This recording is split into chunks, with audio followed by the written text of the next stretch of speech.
When a president tells generals to prepare for a war from within, and a federal judge says you can't deport someone just for protesting, you don't need to wait for a constitutional crisis.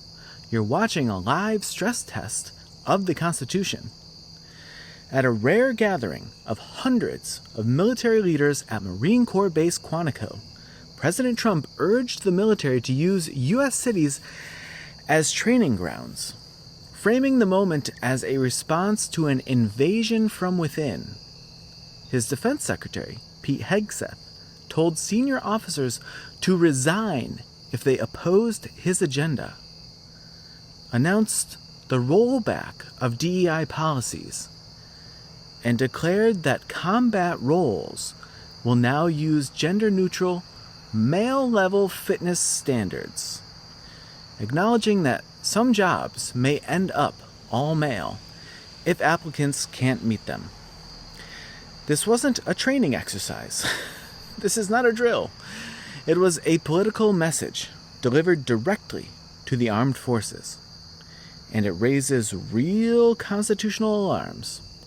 The Posse Comitatus Act prohibits federal troops from enforcing civilian law unless authorized by Congress or the Constitution. The Insurrection Act allows for rare exceptions, but not as a blanket license. Using cities as military training grounds may seem symbolic to some, but if those troops begin doing law enforcement work, it crosses a legal line. And there's another danger here.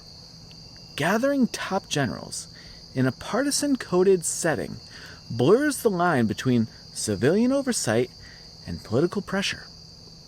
That's not just risky.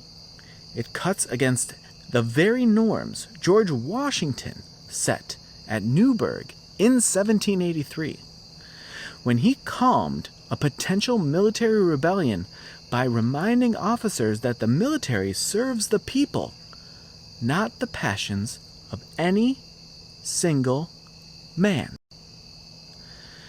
Meanwhile, on the civilian side of government, a federal judge in Boston ruled that the administration violated the First Amendment by targeting lawful non-citizens for deportation because of their pro-Palestinian protest advocacy.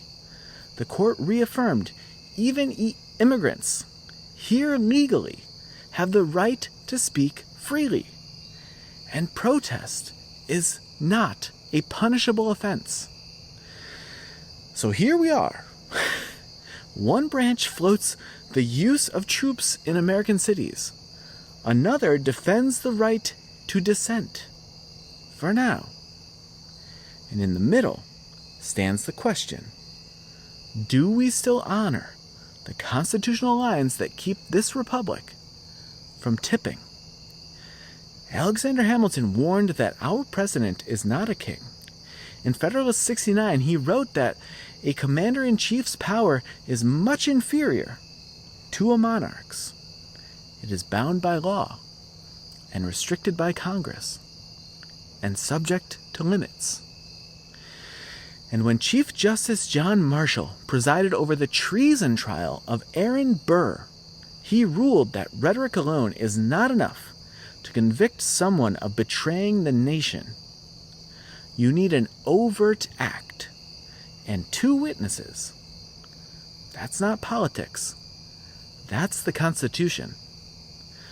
So ask yourself, which line will you defend first? The one that separates soldier from cop? Or the one that protects protest from punishment? And what does defending that line even look like? Where you live?